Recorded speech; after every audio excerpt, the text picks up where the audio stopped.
Anda puas, saya lemas.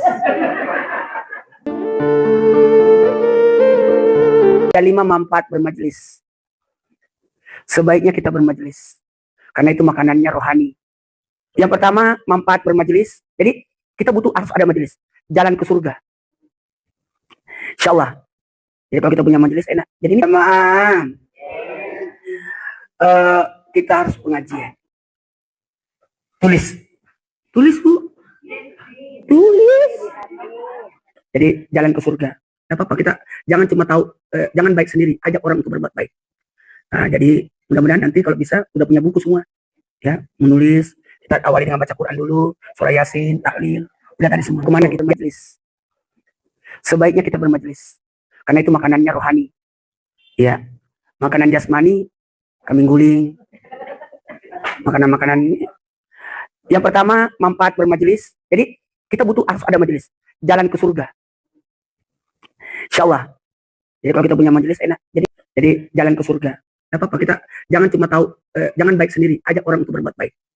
Nah, jadi mudah-mudahan nanti kalau bisa udah punya buku semua, ya, menulis. Kita awali dengan baca Quran dulu, surah Yasin, tahlil, udah tadi semua. Ada banyak. Satu, jalan ke surga. Mau kemana kita? Pada endingnya nanti kita akan masuk surga semua. Dunia ini cuma tempat persinggahan saja, tapi bukan untuk selama-lamanya. Kita ini menjalani hidup hanya untuk ibadah, untuk mengurus, dan untuk berdakwah, mengajak kebaikan. Kita ini menjalani takdir aja. Habis itu kita berangkat ke akhirat, dilanjutkan oleh anak kita. Ternyata Allah titipkan kita berapa anak, Ibu? 3. Itu lagi baru. Jadi gitu. Soleh itu anak yang melanjutkan kebaikan kita. Stafet kita itu. Umur kita paling 80 tahun lah, paling mentok. 60, 70, 80, udah. Karena usia kita Lailatul Qadar. Jadi tersebarlah kebaikan. Yang kedua, manfaat bermajelis memberikan ketenangan. Orang yang punya majelis tenang hidupnya. Karena terarah, teratur, amaliannya, hidupnya terisi dengan kebaikan, ketenangan. Jadi butuh. Makanya disebut pengajian itu taman-taman surga. Amin. Taman-taman surga. Masya Allah. Yang ketiga. Apa yang ketiga? Menegakkan agama. Orang yang punya majelis, agama kita kuat. Benteng agama kita kuat. Tidak goyang. Jadi untuk mendidik anak, karena tahu kita orang bermajelis, dia enak itu. Paham-paham yang salah, aliran-aliran yang tidak benar, itu susah kalau kita punya majelis. Nah, kasihan.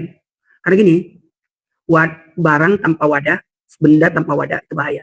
Bisa hilang dan sebagainya. Kalau ada tempat, kan bagus. Kalau permennya diberantakin aja, nggak ada. Tapi kan ada wadah tempat. Majelis itu tempat. Ya, jadi perlu. Kayak ini, kenapa saya suruh menulis? Karena supaya ilmunya tidak kabur, terikat. Dan ini belum mulai ceramahnya. Ini loh kalau kita pengajian begini.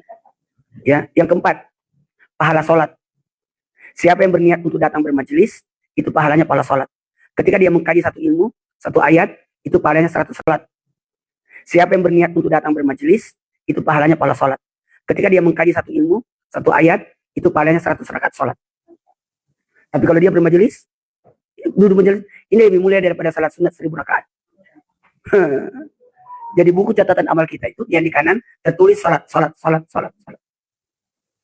Kan malaikat itu gini, rakit atid itu bergantiannya di waktu subuh. Jadi kalau kita, ya kata Nabi, jangan tinggalkan salat yang dihadiri 2 malaikat. Malaikat yang kemarin berangkat, malaikat yang hari ini datang. Kata malaikat yang kemarin, aku tinggalkan dia dalam keadaan salat subuh. Kemudian datang lagi malaikat berikutnya, aku datangi dia dalam keadaan salat subuh. Nanti catatan itu dikumpulin setiap Kamis sore. Besok, Kamis sore. Makanya ada puasa Kamis diangkat. Ada nanti catatan itu dibentuk. Perencanaannya sekali setahun. Di malam nisfu Sya'ban. Perencanaan. Rapat kerja. Tahunan. Jadi amal kita itu rapat kerja tahunan. Makanya kita baca Yasin 3 kali. Ya, nisfu Sya'ban. Kemudian ada nanti amalan sekali seumur hidup. Waktu kita dicabut nyawa, disitulah diperbaiki semua. Ya, makanya betul-betul kita harus ada tuntunan. Makasih banyak, Pak. Jamaah. Yang kelima. Tahu yang kelima? Yang kelima. Jamaah. Yang kelima. Tahu yang kelima? Yang kelima adalah membuat awet. Awet ibadahnya. Jadi manfaat bermajelis ada berapa, Bu? 5. Silakan diulang catatannya. 1. Jalan ke surga. 2. Memberikan ketenangan. 3. Menegakkan agama. 4. Pahala sholat. 5. Membuat awet ibadahnya. Nah, baiklah karena waktu kita mulai ceramahnya.